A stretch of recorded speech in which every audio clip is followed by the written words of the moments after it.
Hello बच्चों, स्वागत है आप सभी का राहुल एकेडमी के इस नई वीडियो में। प्यारे बच्चों, आज की जो हमारी मुख्य टॉपिक है जिसका नाम है ओजोन बनाने की प्रयोगशाला विधि। ठीक है, तो प्यारे बच्चों, मैंने पिछली वीडियो में बताया था कि जो ओजोन बनाने की जो प्रयोगशाला विधि है इसमें दो प्रकार की विधियां होती हैं। पहली जो विधि थी सीमेन ओजोनाइजर विधि, और दूसरी जो विधि है आज की वो है ब्रॉडी ओजोनाइजर विधि। ठीक है, तो आज हम लोग इसी ब्रॉडी ओजोनाइजर विधि द्वारा हम लोग ऑक्सीजन से ओजोन गैस कैसे प्राप्त करते हैं या कैसे बनाते हैं, हम लोग इसी वीडियो के अंतर्गत आज समझने वाले हैं। ठीक है, तो जैसा कि आप लोग यहाँ पर देख रहे हो कि इसका ब्रॉडी ओजोनाइजर विधि का मैंने चित्र बना रखा है। ठीक है, यहाँ पर नाम भी लिखा गया कि ब्रॉडी ओजोनाइजर विधि। ठीक है, तो इसमें इस ब्रॉडी ओजोनाइजर विधि में हम किस प्रकार से ऑक्सीजन से ओजोन गैस प्राप्त करते हैं, तो पहले हम लोग इस चित्र के माध्यम से समझते हैं, फिर इसके बाद ये जो थ्योरी लिखी गई है इसको हम एक एक करके समझेंगे। ठीक है, तो प्यारे बच्चों, यहाँ पर देख रहे हो कि ये हमारा पूरा एक उपकरण तैयार किया गया है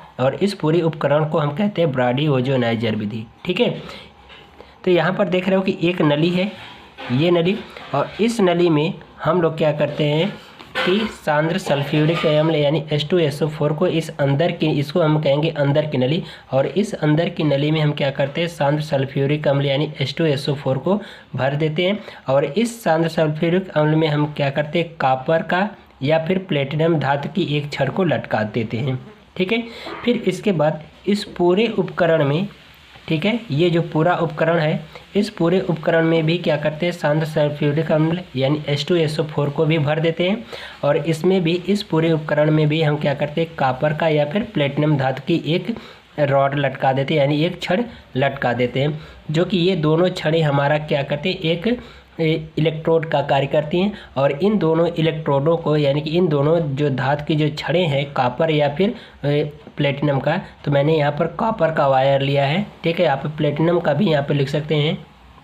ठीक है, क्योंकि यहाँ पर कहा गया है कि कॉपर का या फिर प्लेटिनम धातु की छड़ ले सकते हैं। ठीक है, तो इनको क्या किया गया है, ये अंदर की नली में एक कॉपर के वायर को लटकाया गया है, और ये इस पूरे उपकरण में क्या किए हैं H2SO4 को भर करके इस उपकरण में भी क्या किया है कॉपर का वायर लटका के रखा है, जो कि ये दोनों तार क्या करेंगे, ये वाले दोनों तार एक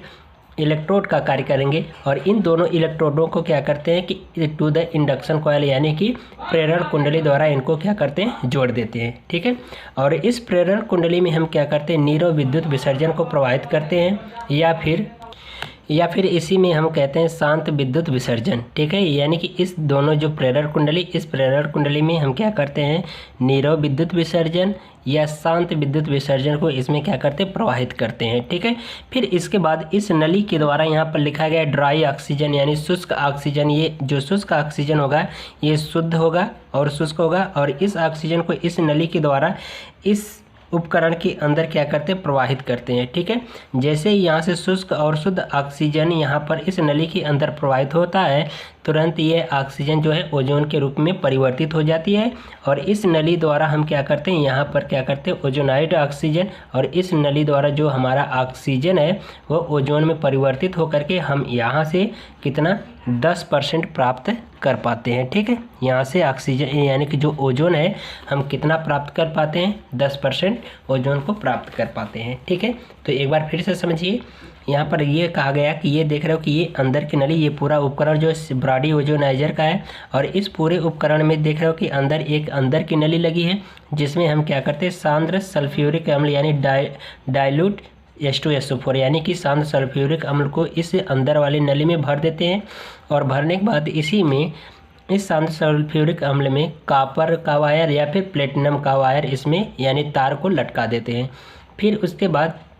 ये जो पूरा उपकरण बना है इस पूरे उपकरण में भी हम क्या करते हैं सांद्र सल्फ्यूरिक अम्ल को भर देते हैं, और इसमें भरने के बाद फिर इसी में क्या करते हैं कि कॉपर का या फिर प्लेटिनम धातु का एक तार को या एक छड़ को लटका देते हैं, जो कि ये दोनों तार इलेक्ट्रोड का कार्य करते हैं, और इन दोनों तारों को हम क्या करते हैं प्रेरण कुंडली द्वारा जोड़ देते हैं, और इस प्रेरण कुंडली में हम उच्च विभवांतर के वोल्टेज को यानी कि नीरो विद्युत विसर्जन प्रवाहित करेंगे। ठीक है, जिससे कि हम यहाँ पर क्या करेंगे इस नली के द्वारा हम शुष्क और शुद्ध ऑक्सीजन को इसमें प्रवाहित करेंगे और ये जो ऑक्सीजन है हमारा ओजोन में परिवर्तित होकर के हम इस नली ओजोन में परिवर्तित हो जाती है और इस नली द्वारा हम क्या करते हैं ओजोनाइड ऑक्सीजन यानी कि जो ऑक्सीजन है वह ओजोन में परिवर्तित हो जाती है और इस नली द्वारा हम कितने % प्राप्त कर पाते हैं ओजोन को 10% ओजोन को प्राप्त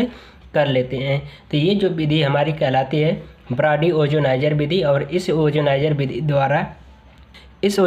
विधि द्वारा यानी ब्रॉडी ओजोनाइजर विधि द्वारा हम ऑक्सीजन से ओजोन गैस को प्राप्त करते हैं। ठीक है, तो इसी बात को यहाँ पर थ्योरी में लिखी गई है कि यहाँ पर मैं आपको पढ़ करके बता दे रहा हूँ और समझा भी दे रहा हूँ अच्छे तरीके से। तो यहाँ पर देखिए हेडिंग डाली गई ब्रॉडी ओजोनाइजर विधि। फिर इसके बाद कहा गया कि चित्र के अनुसार, जैसा कि ये आप चित्र में देख रहे हो इसके अनुसार लिखा गया है यहाँ पर ये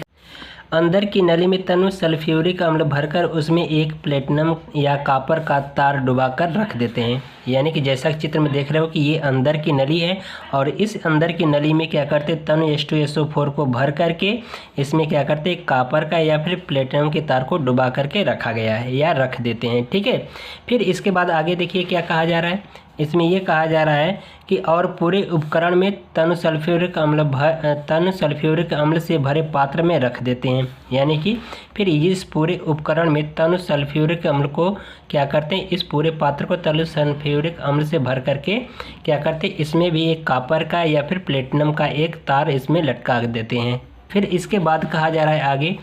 कि ये तार इलेक्ट्रोड का कार्य करते हैं। इलेक्ट्रोडों को प्रेरण कुंडली से जोड़ दिया जाता है। यानी कि जैसा कि ये चित्र में देख रहे हो कि ये दोनों तार जो है लटकाए गए हैं तनु सल्फ्यूरिक अम्ल में, ये दोनों तार क्या होते हैं कि एक इलेक्ट्रोड का कार्य करते हैं और इन इलेक्ट्रोडों को क्या करते हैं एक प्रेरण कुंडली द्वारा इनको जोड़ देते हैं। फिर इसके बाद आगे कहा जा रहा है कि और नलियों के बीच निम्न ताप पर शुद्ध और शुष्क ऑक्सीजन की मंद धारा प्रवाहित की जाती है। और इसमें कहा गया है कि ये नलियों के बीच यानी कि ये जो नली है इस नली में क्या किया जाता है कि निम्न ताप पर, ठीक है, यानी शुद्ध और शुष्क ऑक्सीजन को इसमें क्या करते हैं प्रवाहित करते हैं। फिर उसके बाद कहा जा रहा है कि शांत विद्युत विसर्जन के प्रभाव से ऑक्सीजन ओजोन में परिवर्तित हो जाती है। यानी कि यहाँ पर इस प्रेरण कुंडली द्वारा हम क्या करते हैं नीरव विद्युत विसर्जन कहें या शांत विद्युत विसर्जन इसमें प्रवाहित करते हैं, जिसकी वजह से यहाँ पर निम्न ताप पर शुद्ध और शुष्क ऑक्सीजन को प्रवाहित करते हैं, इसमें मंद धारा प्रवाहित करते हैं,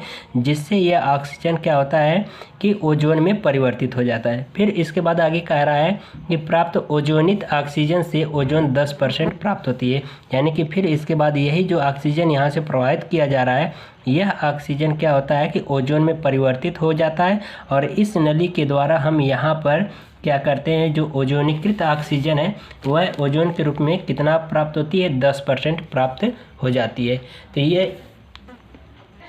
तो इस प्रकार से हम क्या करते हैं ब्रॉडी ओजोनाइजर विधि द्वारा ऑक्सीजन से ओजोन गैस को प्राप्त कर पाते हैं। ठीक है, तो प्यारे बच्चों अगर आपको वीडियो पसंद आई हो तो वीडियो को लाइक करिए, शेयर करिए, अपने दोस्तों में शेयर भी करिए और हमारे चैनल को ज़रूर से ज़रूर सब्सक्राइब करिएगा। तब तक के लिए बाय।